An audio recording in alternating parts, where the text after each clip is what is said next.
창세기 49장 8절에서 12절까지입니다. 우리 같이 봉독합니다. 유다야, 너는 내 형제의 찬송이 될지라.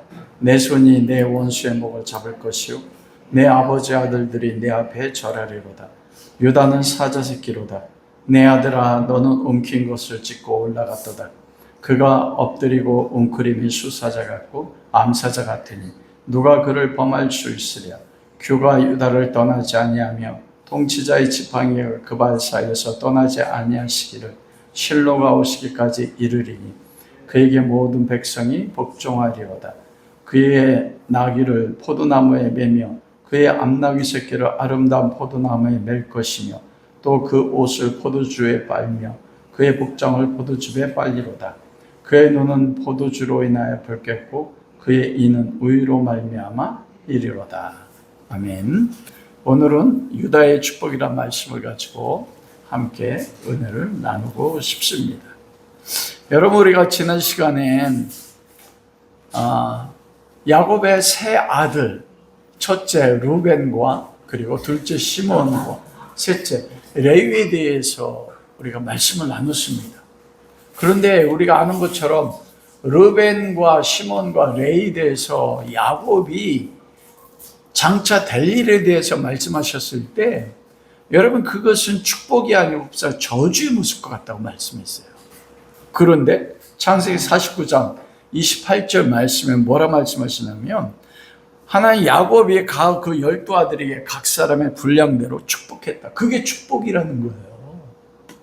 르벤이 그 시므의 침상, 아버지의 침상에 올라갔던 그건 죄잖아요. 그래서 탁월했던 장자의 명분을 르벤이 잃어버린단 말입니다. 시몬과 레위는 할례라는 하나님의 언약의 그 표징을 가지고 세겜 사람들을 속여서 그들을 칼로 다 죽이고 나머지 형제들이 세겜에 있는 모든 사람들을, 여자들 약탈을 하고 재물을, 가축을 약탈했단 말입니다. 그럼으로써 야곱이 그들의 모의에, 그들의 회의에 동참하지 말라. 딱 그게 새 아들을 향한 미래 될 일을 딱 얘기한 거예요. 어느 곳에서도 우리가 생각할 때는 축복이 없었습니다. 그런데 하나님 뭐라고 하냐면 그게 새 아들이 누리는 축복이래요. 여러분, 우리가 신앙생활하면서 이해가 안 되는 것 가운데 한 가지는 뭐냐면 정말 교회 안에서 보면 그렇게 신앙이 아름다울 수가 없습니다. 그렇게 순결할 수 없는 분들이 계세요. 그리고 성도들 향해서 봉사하고 예배드리고 하는 모든 것에 신앙의 모본이 되는 분들이 있는데, 제가 신앙생활하면서 가장 가졌던 의문과 그리고 이해되지 않았던 건 무엇이냐면 그런 분들이 하나님께 축복을, 세상에서도 축복을 받아야 되잖아요. 너무나 순결한 신앙을 가지고 충성됐는데 세상 가운데서는 되는 일마다 안 되는 걸 보는 거예요. 아니, 어떻게 저렇게 주님 앞에 충성됐는데 전에 어릴 때부터 다녔던 교회, 지금 많은 교회를 섬겼는데 그 교회들 가운데서 가지는 공통적 특징이 그겁니다. 너무나 하나님에 대한 순전해요. 그리스도에 대한 믿음이 너무나 확심해서 충성되게 목숨을 바치듯 하나님 앞에 섬기는데, 그런 분들 가운데 유독 세상으로부터 우리가 외적으로 받았다 오는 축복을 못 누리고 그 인생의 삶 자체가 너무나 고통스럽게 사는 분들을, 신앙인들을 보는 거예요. 하나님 어떻게 이런 일이 생기죠? 여러분, 가장 대표적인 사도 바울 아닙니까? 예수 그리스도 만나기 전에는 사도 바울은 자랑할 수 있는 게 8가지나 됐어요. 바리새인, 로마의 신분권을 가지고 있었고, 베냐민 지파 가말리알 문화에서 최고의 율법의 완전한 자였습니다. 그런데 예수 그리스도를 다메섹에서 만나고 이방인의 사도로 죽도록 충성했는데 그 이후로 사도 바울의 삶이 어떻습니까? 바울을 죽이기로 작정을 하고 먹지도 않는 사람들이 수십 명이었어요. 40에 감한매를 맞고 태장에도 맞고 돌에도 한 번 맞아 죽다 살아나고 감옥에도 몇 번이나 감옥에 갇혔어요. 그리고 헐벗고 굶주리고 고생했대요. 주님 앞에 그렇게 충성됐는데, 근데 그리고 그렇게 충성했는데 다른 사람, 죽은 자도 살렸지 않습니까? 아픈 사람 병 들었는데 자기 몸은 병이 치료됐어요? 치료되지 못했어요? 3번이나 나갔는데 이건 횟수로 3번이 아니에요. 하나님의 수. 정말 충만한 기도에 충만할 때까지 나갔는데 뭐라고 해요? 내 은혜가 내게 족하다. 그게 뭐냐면 바울아, 그게 네 축복이야. 여러분, 야곱이 지금 12아들을 축복하는데 다 다르잖아요. 분량대로라고 되어 있어요. 이거 뭐냐면 12아들의 삶 그 자체가 모든 다르지 않습니까? 여러분, 그 12아들 가운데서 여러분은 어떤 아들을 본받고 싶어요? 내 자식이 어떤 아들이 되고 싶어요? 다 그렇게 할 거 아니에요? 요셉 아닙니까? 그런데 요셉만 복받았다 말씀하지 않습니다. 르우벤, 시몬, 레위도 복받았다, 축복받았다, 딱 그렇게 이야기해요. 내 모습이 세상적 기준으로 볼 때 내가 죽도록 주님 앞에 충성하네. 왜 이래? 이게 뭐냐면 그게 저에게 준 축복이에요. 사도 바울은 내 은혜가 내게 족하다. 너 평생 동안 네 병을 가지고 살아야 돼. 성경학자도 그 병을 2가지로 이야기합니다. 간질, 하나는 안질이래요. 바울이 원래 생긴 게 못생겼대요.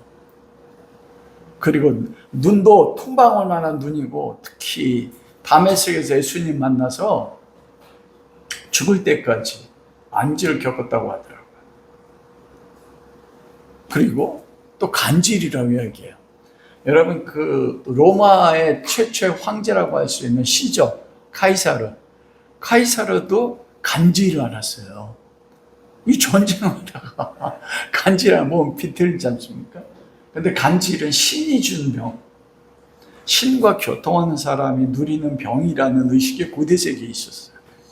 근데 설교하다가 갑자기 간질 찾아오는 그 시기는 아무도 모릅니다. 근데 몸이 비틀리고 심지어는 뭐냐면 소변까지. 와, 제가 복음을 전하다가 그래봐요. 그 여러분 저를 어떻게 보겠습니까? 바울이 얼마나 힘들었으면. 근데 바울이 뭐 그게 네 복이야. 내 은혜가 내게 족하다.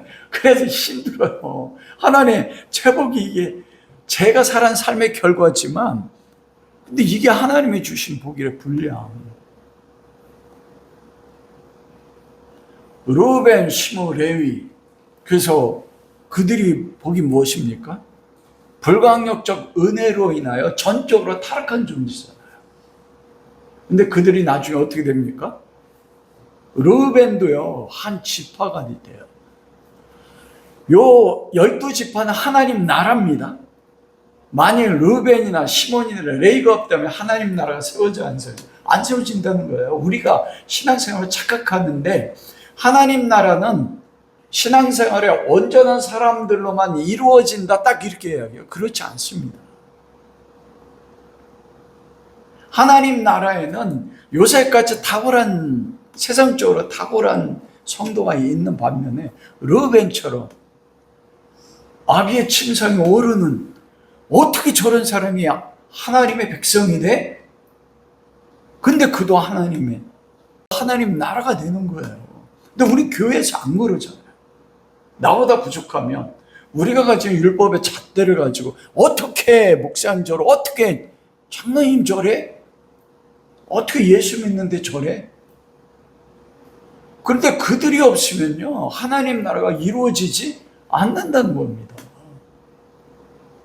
이 12이 각자가 서로 모양이 달라요. 살아가는 삶의 모습도 달라요. 신앙의 내용도 달라요. 그런데 그걸 하나님의 주권을 가지고 그들의 모습을 가지고 그런 삶을 살도록 역사 속에 보낸 거예요. 그렇다고 하나님이 죄를 짓게 한 겁니까? 아니잖아요. 그들이 죄를 지어서 르우벤, 시몬, 레위는 전적으로 타락된 구원받을 수 없는 존재인데 그들이 12지파 가운데 하나가 돼서 새 예루살렘 성에 뭐가 됐다고 했어요? 문이라고 됐다. 문에 그들의 이름 써 있어요. 그들 같은 사람만이 천국을 들어간다는 거예요. 그들이 레위나 시몬과 르우벤 같은 사람조차도 어떻게 돼요? 천국 들어가 한 문이 되는 거예요. 하나님 용납하셨다는. 그러니까 그들이 하나 돼서 연합되는 것, 그게 하나님 나라인 겁니다. 다른 거예요. 지금 우리가 같은 핏줄을 가지고 있는 분도 계시잖아요. 근데 모습이 같아요, 달라요? 달라요. 그 야곱을 통해 하나님 말씀하시고, 너는 네 모습 그 자체가 내가 너를 축복한 거야. 요걸 우리가 받아들일 수 있으면요, 내 인생이 나의 마음에 안 들어. 정말. 여러분 인생이 여러분 마음에 듭니까? 은지 자매님, 이젠 원하는 간호학과 갔으니까 조금 마음에 드는 것 같아? 이런 생각 들 수도 있잖아. 성원이는 휴학을 해서 어떻게 살아야 될지 고민스럽지 않습니까? 그러면 내가 하나님 앞에 충성했는데 왜 난 이렇게 되지? 이게 아닌 하나님은 그게 너의 분량이야. 너에게 준 나의 선물이야. 세상의 기준은요, 외적 조건을 가지고 봐요. 외모를 가지고, 학식을 가지고, 학벌을 가지고, 재물을 가지고 보지만 하나님은 그걸로 보지 않습니다. 내가 왜 나는 이렇게 죄가 많지? 그러면 나는 전적인 타락한 존재인데 이런 나를 위해서 주님이 주셨네? 이런 나를 구원해 주셨네? 그래서 내가 드러나는 게 아니고 누가 드러나요? 그리스도가 드러나는 거예요. 그게 르우벤이었고 시몬이 레위였어요. 시몬이 나중에 가장 연약한 지파가 되지만 가나안 땅의 12지파를 이룰 때 유다 안에 포함된 지파가 시몬입니다. 유다는 누굴 가르쳐요? 예수 그리스도잖아요. 그리스도 안에서 살아나는 거. 그래서 누가 드러난 겁니까?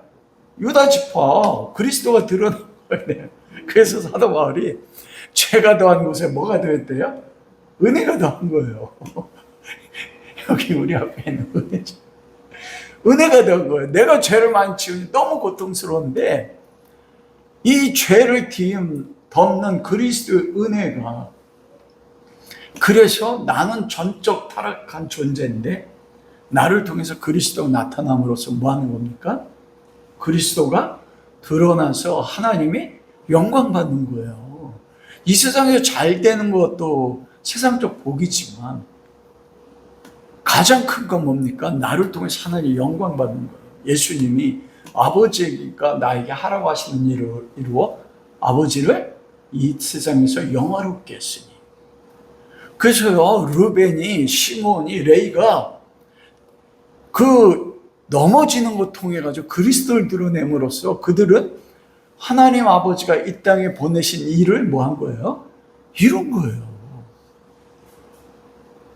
도저히 하나님을 섬기는데 왜 인생이 저래? 그런데 그것 속에서도 뭐 한 겁니까? 하나님에 대한 믿음을 잃어버리자. 그럼에도 불구하고 하나님은 오라. 그걸 통해서 하나님의 영광을 드러내는 게, 그게 복 있는 거예요. 천국에 갈 때는 그 차이가 없습니다. 이 세상에서 우리가 누리는 영화가 길어야 얼마예요? 30년 때부터 성공한다고 해도 90이 되면 60년생이 밖에 안 되는데, 여러분들이 하나님께서 창세기 1장에 모든 만물을 창조할 다섯째 날에 바다와 공중의 모든 생물과 모든 새들을 창조하고 여섯째 날에는 땅의 짐승, 씨 맺는 채소, 열매 맺는 나무. 그런데 뭐라고 말씀하시면서 창조하셨어요? 그 종류대로예요. 종류대로예요. 새의 모습이 다릅니다. 강과 바다에 사는 생물들의 모습이 같아요? 달라요. 여러분이 예를 들어서 내가 태어날 수 있다, 내가 결정할 수 있어. 그럼 무슨 동물로 태어나고 싶어요? 사자. 몰라. 선택할 수 있다면요. 여러분 숲을 보면 지금 봄이니까 이제는 새싹이 나오지 않습니까? 잎이 연한 잎이 나면 너무 아름답습니다. 그럼 우린 다 거목이 되려고 해요. 그러나 여러분 거목만 있으면 숲이 말라서 다 숲이 황폐하게 되어 있습니다. 그 이름 없는 뭐가 있어요? 잡초가 있어요. 그늘에 가려져 가지고 평생 그늘도 보지 못하는. 근데 그 강원도 양양에 가면 봄철 여름 되면 아주 특산물이 있습니다. 그게 뭐예요? 송이버섯. 송이버섯은요 평생 어디서 자라요? 소나무 밑에서 햇빛도 벗으면서 소나무 잎에 덮여가지고 그 땅 속에서 은밀하게 뚫고 나오는 게 송이에요. 아무도 그곳에 그런 보물이 있다고 여기지 않습니다. 근데 그 송이 자체가 소나무보다 더 가치가 많아요. 소나무 딸감에 얼마 되겠습니까? 그러면서 하나님 뭐라고 하시냐면 그리고 나서 종류대로 하나님 뜻대로 되니까 보시기 심히 좋았대요. 이게 12아들에 대한 하나님의 야곱을 통한 뜻입니다. 자기의 종류대로 내가 받은 분량은 선물이라고 했잖아요. 내가 받은 선물대로 내가 주신 것 속에서 아버지의 뜻이 무엇인지 알아서 그 뜻대로 순종하는, 그게 무엇입니까?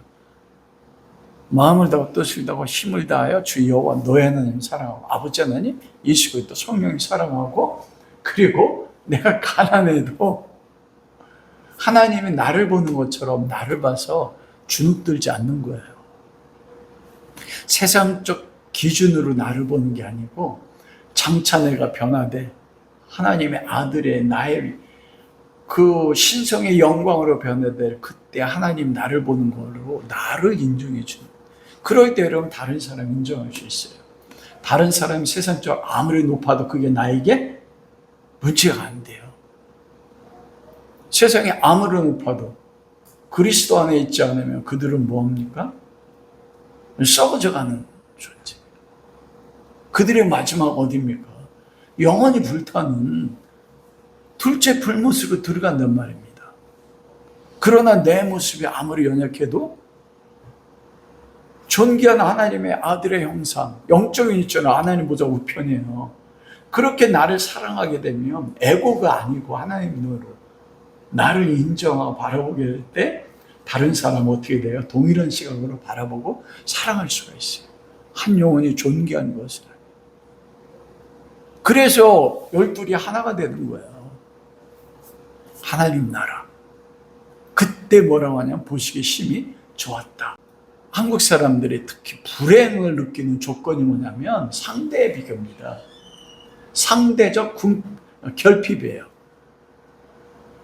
내가 풍부하든지 궁핍하든지 내가 많이 배웠든지 못 배웠든지 하나님의 아들이라는 관점에서 나를 보는 게 아니고 세상적 관점에서 상대적으로 봐요.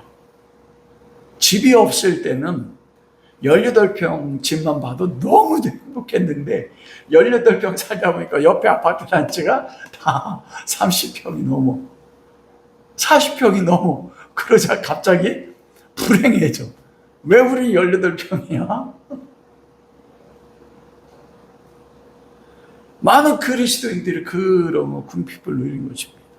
왜냐하면 하나님이 그 종류대로 그 분량대로 축복하셨는데 좌족한 그 위치 가운데서 아버지께서 하라고 하시는 일을 이루면 그게 하나님을 영화롭게 해요. 예수님조차도 아버지께서 나에게 하라고 하신 일, 여러분에게 하라고 하신 일이 무엇입니까? 사랑하는 거 아니에요. 십자가 지는 거. 십자가 정신이 뭐예요? 다른 사람을, 죄인을 사랑해서 그를 위해서 목숨을 바쳐서 구원하는, 그게 최고의 사랑이잖아요. 그게 아들은, 그 가운데 하나가 유다예요. 모든 사람이 유다처럼 될 수는 없지만.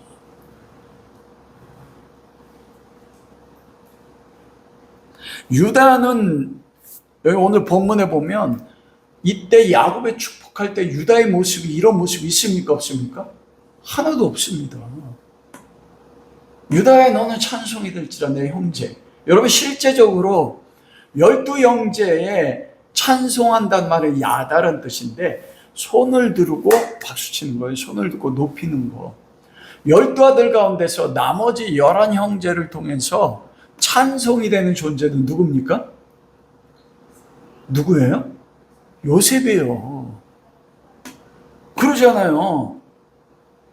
그 7년의 흉년, 기근 가운데서 살아날 수 있었던 거, 자기 자식, 가족이 살아날 수 있었던 누구 때문입니까? 요셉이잖아요. 그러면 8절 말씀은 내 형제들이 내 앞에 절한다는 그 말이 누구 앞에 적용되어야 돼요? 내 아버지 아들들이 누구 앞에 절해야 돼요?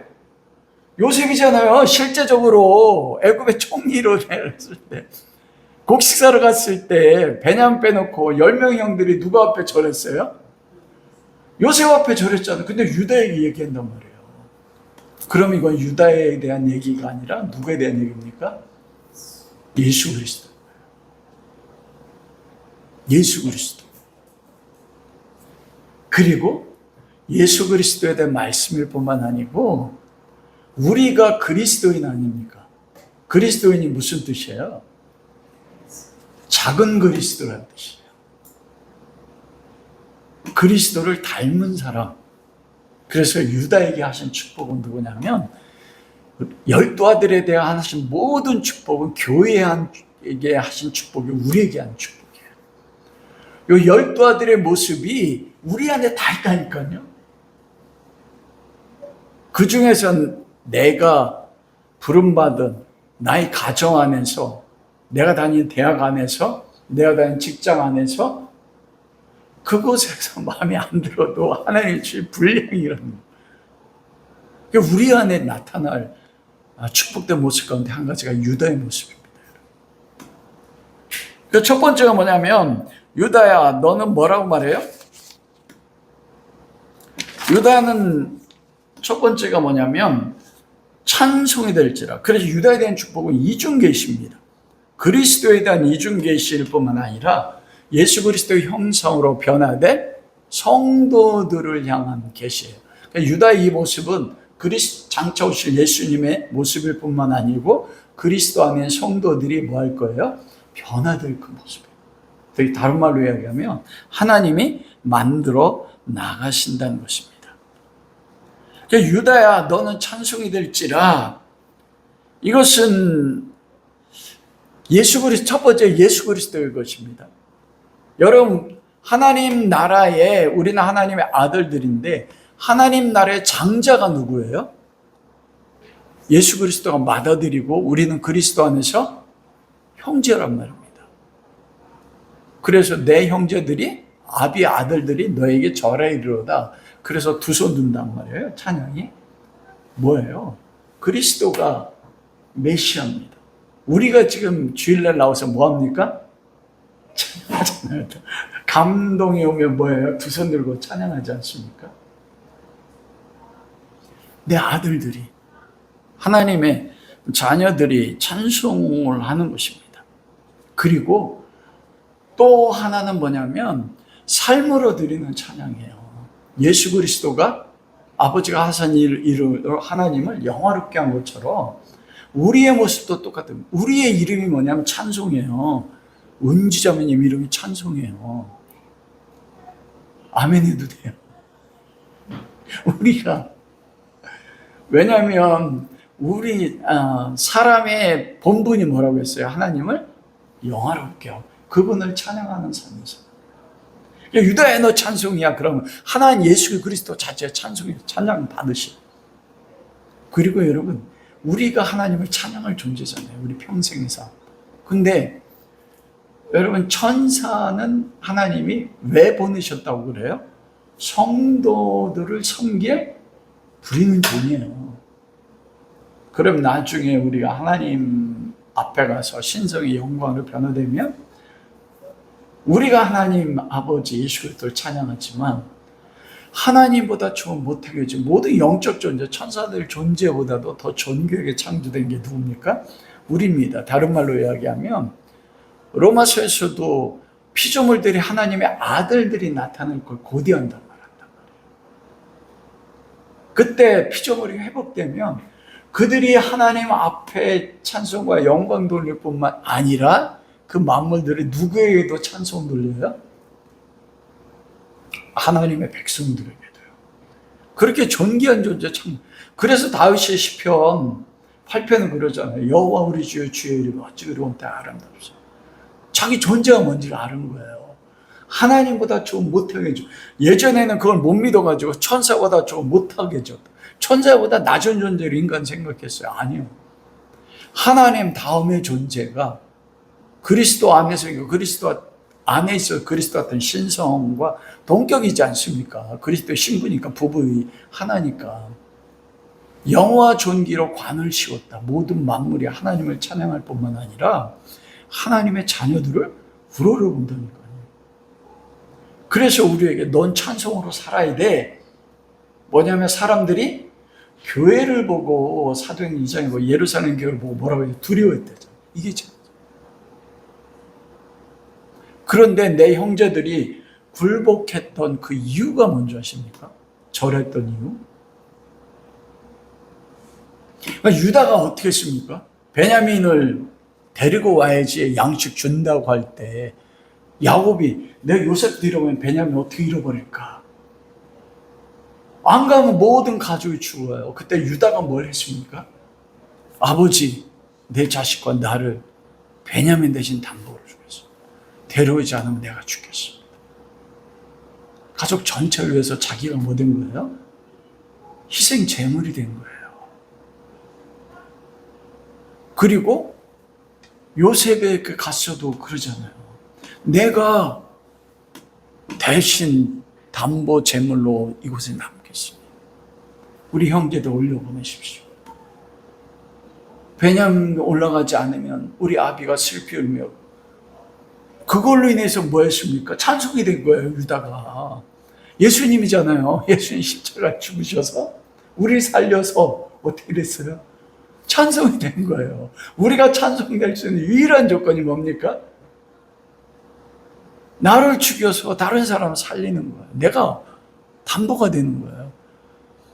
못난 사람들이잖아요. 10명 형들. 아니, 유다가 다른 형제들에게. 그래서 찬송이 된다는 거예요. 우리가 찬송인데 그 삶이 살아내도록 만드신다는 거예요.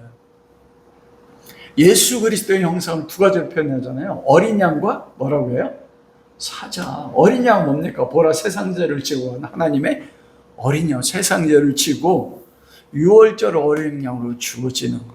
그럴 때 찬송이 돼요. 여기 찬송. 여기 보기에 복. 그리스도의 모습. 왜냐하면 로마서 8장 28절에 하나님을 사랑하는 자, 곧 그 뜻대로 부르심을 입은 자, 그 뜻대로 부르심을 입었다.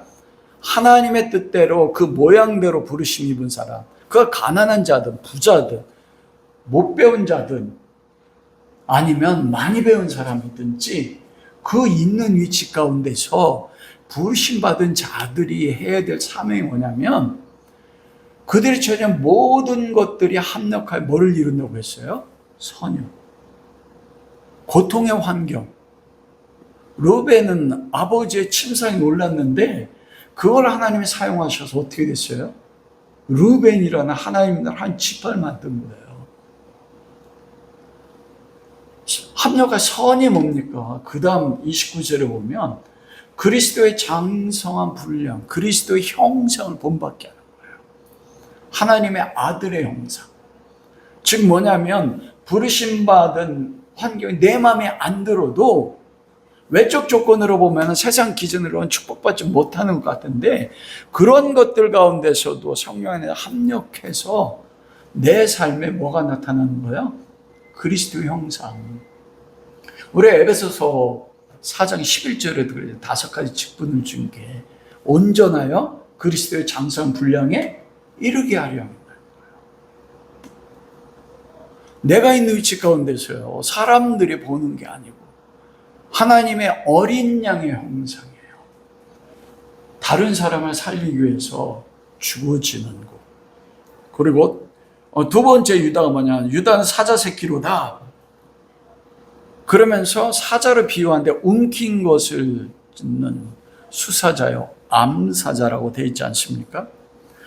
사자 새끼, 예수의 사자라는 것은 태어날 때부터 출생 자체가 뭡니까?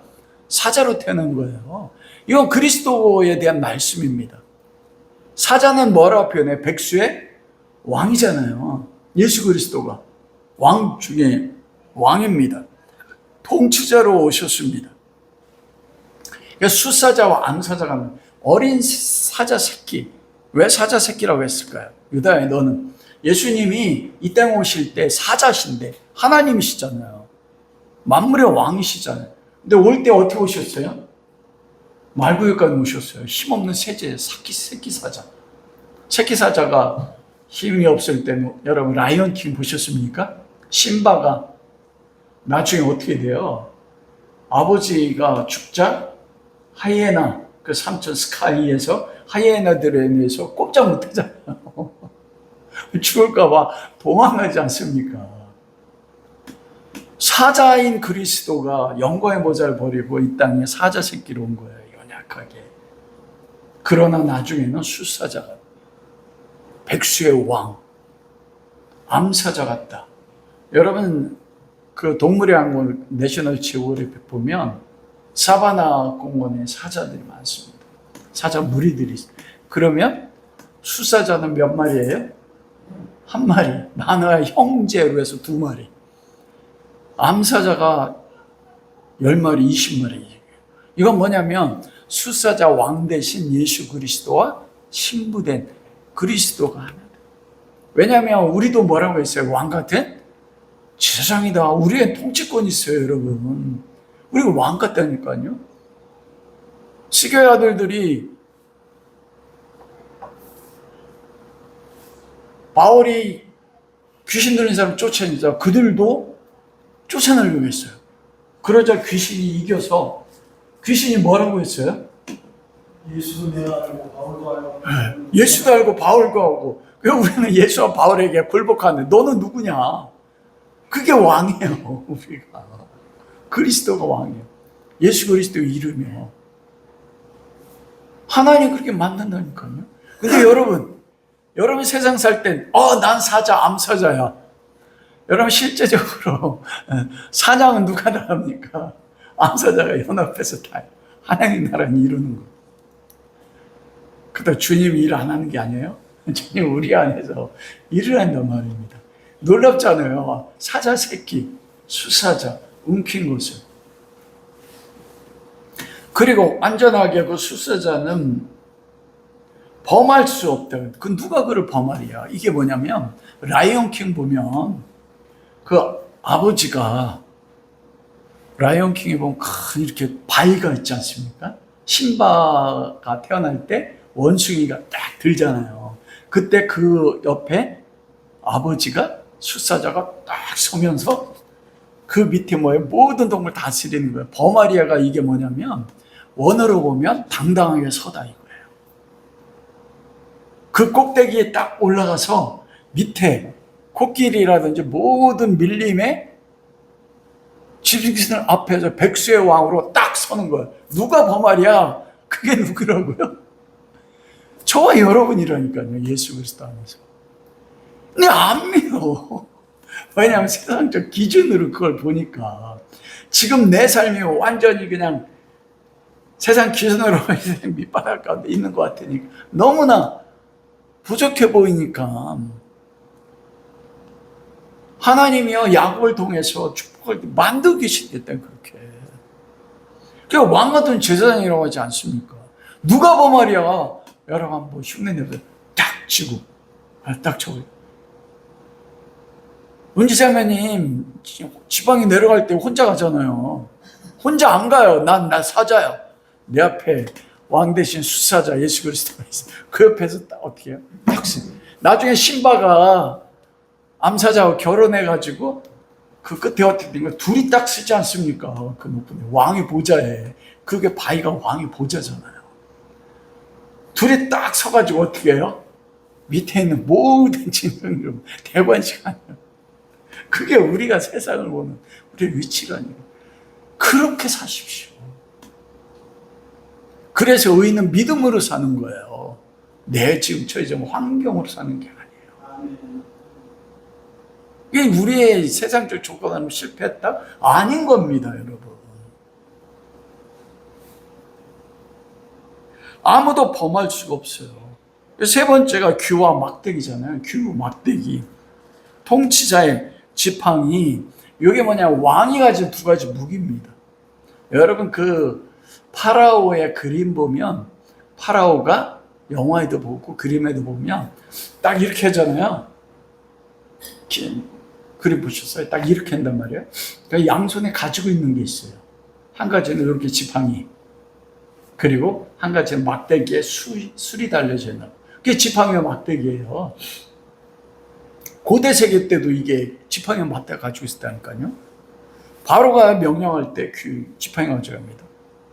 그 쉽게 보셨습니까? 딱 하면서 말한 대로 기록해. 그대로 될지.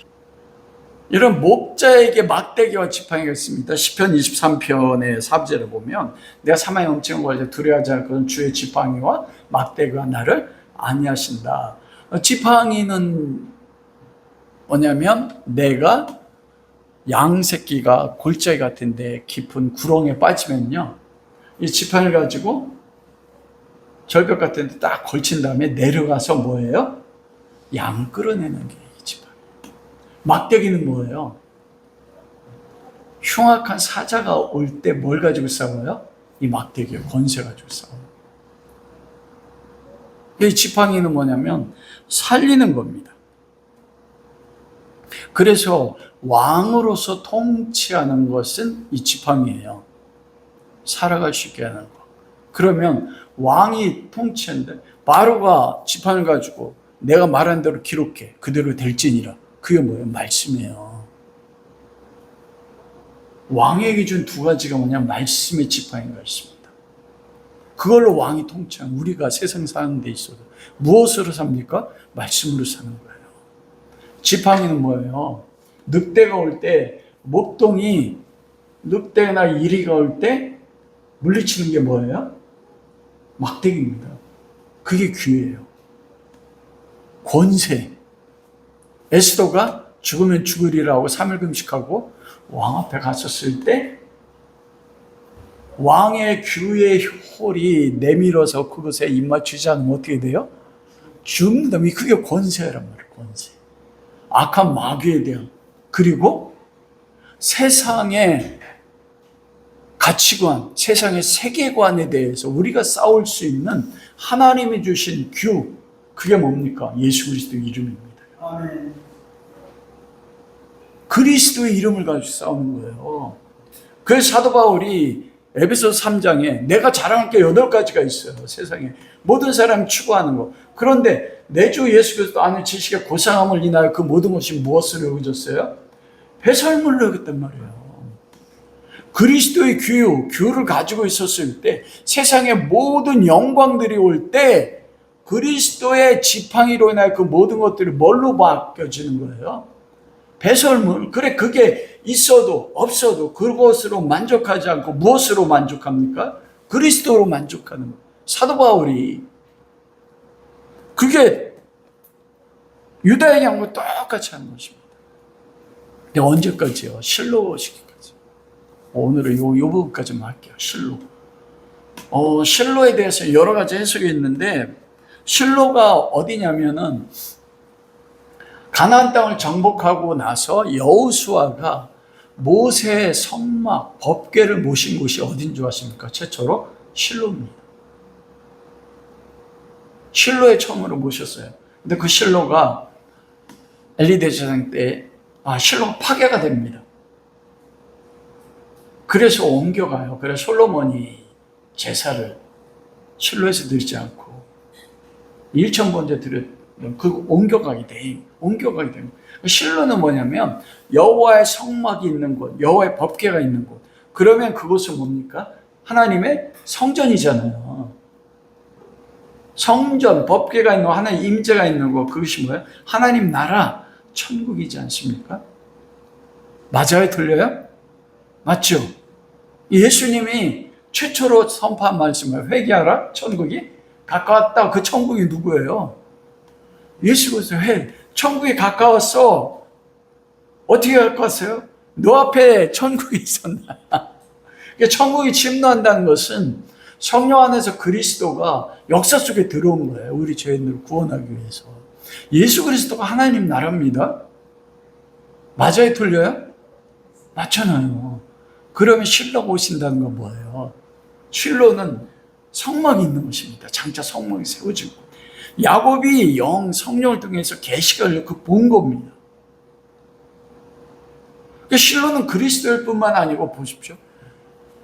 너희 몸은 하나님의 성령에 가신 하나님의 전유를 알지 못하느냐. 우리가 실로라니까요. 그리스도가 실로. 이게 어떻게 해석되냐면 예수 실로가 오시기까지 예수님이 이 땅에 오셨을 때 투타임 이벤트라고 했잖아요. 초림, 우리의 죄를 위해서 고난받는 종으로 오셔서 십자가에 죽으시고 부활을 승천하신 후 하나님의 보좌 우편에 있다가 재림, 그때는 뭐예요? 백말 타시고 허다한 천궁과 천사와 함께 영광으로 오신단 말이에요. 심판할 때까지. 그리스도가 올 때까지 우리가 뭐 하는 겁니까? 이 땅에 우리가 실로가 돼서 어린 양과 그리고 뭐예요? 사자와 같이 하나님 나라의 당사자가 돼서 내가 사는 영역 속에 나의 부르신 모습으로 그곳에서 뭘 이루는 거예요? 하나님 나라가 이루어지도록. 내가 죽어서 천국 가는 게 아니고 사람들은 네가 예수 믿는데 왜 그렇게 하찮은 삶을 살아? 아니요. 그것 속에 그것이 나에게 준 복이란 말입니다. 그것 속에 뭐 하는 거예요? 내가 어린 양이 돼서 그리스도의 사랑을 알아서 다른 영혼을 사랑해서 내가 대속제물이 되어 죽어서 그들을 살리는 거. 그러나 어린 양까지 죽기만 하는 게 아니에요. 그리스도와 같은 왕의 통치권을 가지고 뭐합니까? 말씀대로 살아가고 그리스도의 이름으로 세상의 가치관과 세계관과 세상 사람들이 성공했다고 하는 것들에 대해서 그리스도의 이름으로 그 모든 걸 깨부시고 그래서 뭘 이루는 거예요? 하나님 나라 임하도록 실로가 임하도록 우리가 실로가 돼야 되는 거예요. 우리가 어떻게 실로가 됩니까? 실로 되신 그리스도가 내 안에 있어서 나를 통해서 그리스도가 나타나요. 그게 갈라디아 2장 20절이잖아요. 그런지 이제 내가 사는 것은 내 안에 그리스도가 사는 것이다. 그게 뭐냐면 아들의 형상이 나를 통해 나타나는 거예요. 큰 선의 모습. 그래서 12아들이 다 다른데 뭐 알았다는 것입니까? 복받아 축복했다 그 분량대로. 그러면 내 모습이 한 달란트 같아. 그래서 우리가 5달란트 위해서 5달란트, 2달란트는 한 달란트 받은 사람이 넘어지는 이유가 그겁니다. 원어적 의미로 하나님 왜 난 한 달란트예요? 왜 저놈은 2달란트고 저 사람 5달란트인데 왜 한 달란트예요? 그게 마음에 안 들어가지고요. 하나님 굳은 사람이다. 그게 풀어내면 뭐냐면 하나님 차별한다. 하나님 공평하지 않아. 그래서 심어버 그걸 어떻게 해요? 땅에 묻어버렸어요. 우리 그리스도인이 넘어지는 게 그겁니다. 그러나 한 달란트 받은 사람이 이 한 달란트도 나 같은 죄인에게 이런 삶 주시는 감사. 그 한 달란트 남겼어요. 외적으로 볼 때 10달란트요, 4달란트요, 2달란트요. 그러면 우리는 상대적 결핍에 따라서 와, 10달란트 받은 사람 진짜 난 축복받았네. 하나님 나라 아닙니다. 한 5달란트 남긴 자나 2달란트 남긴 자나 뭐라고 말씀했어요? 내가 작은 일에 충성하였어. 착하고 충성된 종아. 착하고 충성 똑같아요. 하나님이요. 이거를 누릴 때 어떻게 됩니까? 자유할 수 있습니다. 내 삶 자체에서 행복할 수 있어요. 행복해요. 나의 눈을 내가 감당할 수 없는 곳에 두지 않습니다. 마귀가 지은 죄가 뭡니까? 교만이잖아요. 교만해서 내가 하나님에 올라가서 자기 자리를 떠난 거예요. 하나님이 종류대로, 분량대로 하나님이 나를 나보다 더 잘하셔서 나를 그곳에 보내셨는데 하나님 난 이곳에 있는 게 아니에요. 왜 나를 이렇게 그 자기 위치를 벗어난 거예요. 아담과 하와도 자기 위치 벗어났잖아요. 에덴 동산에서 선악과 따먹지 않고 자기 위치에 자기 분량에서 자족할 때 거기서 무엇이 있어요? 생명이 있습니다. 그때 아버지께서 살아가는 삶을 사니까 하나님의 영광을 받아요. 하나님의 영광 받는 게 뭔지 아십니까? 내 삶에 하나님이 나와 함께하는 것을 다른 사람이 보고 경험해요. 그가 세상적으로 잘 돼서 경험하는 게 아닙니다. 내가 있는 곳이 한국 사회 전체적으로 너무나 작은 곳이라고 여기는데, 근데 작은 그곳 속에서 뭐예요? 나를 통해서 그리스도의 생명이 흘러넘쳐서 사람들이 영향을 받는다니까요. 우린 다 최고가 되려고 해. 그때 그곳에 뭡니까? 하나님 나라가 이루어져. 그리스도가 나타난 것이 하나님 나라잖아요. 나를 통해서. 내가 공부할 때도 마찬가지예요. 내가 친구를 사귈 때도. 지금 내가 있는 삶의 현장이 뭐예요? 하나님 나에게 주신 복입니다. 말씀을 마치도록 하겠습니다. 그럼 우리가 해야 될 일은 주님 다시 오실 때까지, 실로 되신 주님이 재림할 때까지, 그리고 내 삶에서 실로가 되신 그리스도가 나의 삶에서 나타날 때까지 우리는 어떻게 해야 돼요? 이 길을 가야 되는 거예요.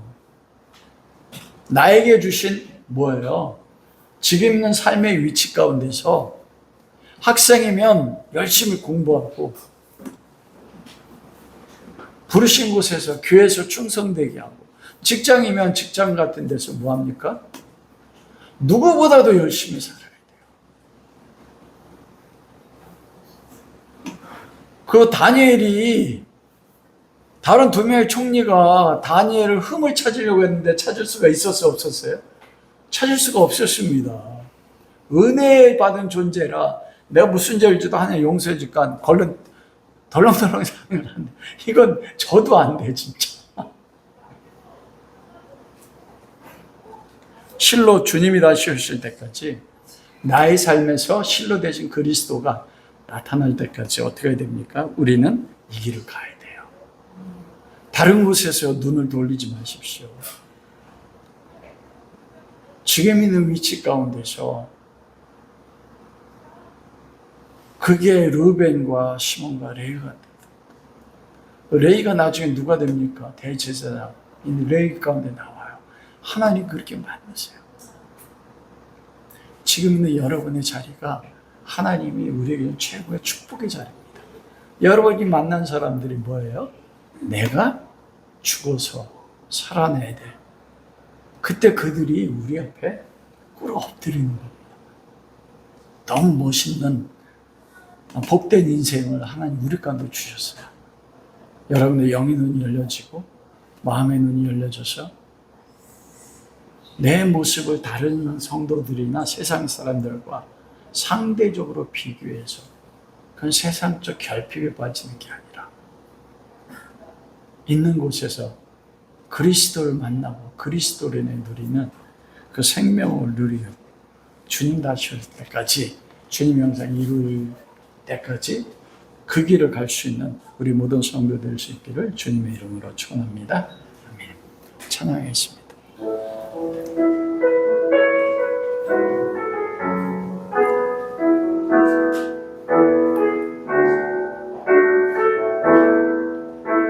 주님 다시 올 때 우리 이 길을 갑시다.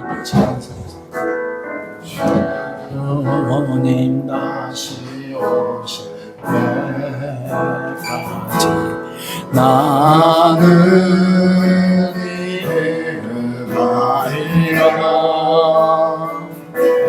좁은 길 나의 십자가 지고 나의 가는 이길 끝에서 나는 주님을 보리라. 영광의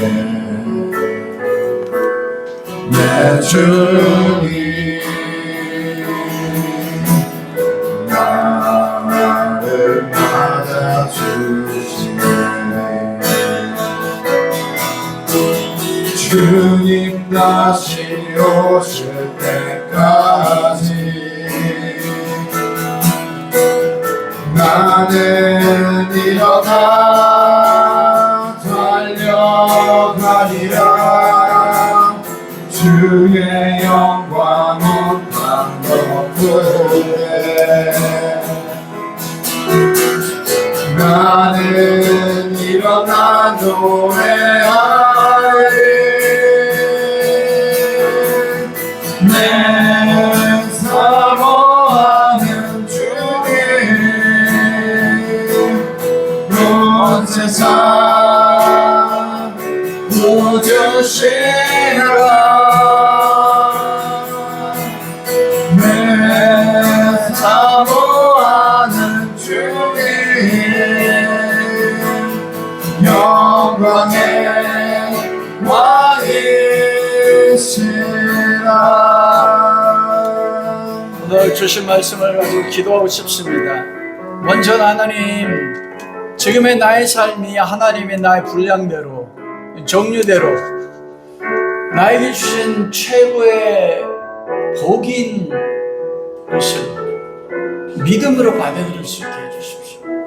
상대적 비교로 인한 결핍 가운데 빠지는 것이 아니라 지금 현재 나의 삶이 나에게 하나님이 주신 최고의 복의 모습인 것을, 그리고 그것을 위해 인정해 계신 주님을 볼 수 있게, 그리고 나의 삶 속에서 하나님의 어린 양과 같은 사랑, 그러나 세상의 영광 앞에 섰을 때 하나님 나라의 사자와 같이,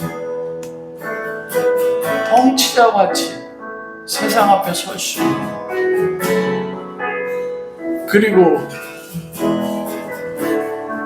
지금 있는 나의 삶 속에서 나의 십자가를 지고 이 길을 갈 수 있는 믿음을 주십시오. 그래서 그 길 끝에서 주님을 보고, 그 길 끝이 무엇입니까? 납니다. 그렇게 그 삶을 살아올 때 내 안에서 실로 되신 그리스도가 나타나서 내 삶에서 나타난 예수 그리스도를, 주님을 보는 것, 나의 가는 그 길 끝에서 영광의 주님을 보는 것, 재림 때뿐만 아니고 지금 현재 내 삶 속에서, 그리고 내 가족의 모습, 서로의 모습 속에서, 교회 성도들 모습 속에서. 야곱이 변화되니까요, 자기 죽이러 온 형 에서 얼굴에서 뭘 봐요? 하나님의 얼굴을 보니까 그게 복이에요. 야곱 환경 안 바뀌었습니다. 이 기도 제목 가지고, 그리고 우리 함께 주님 부르 기도하겠습니다.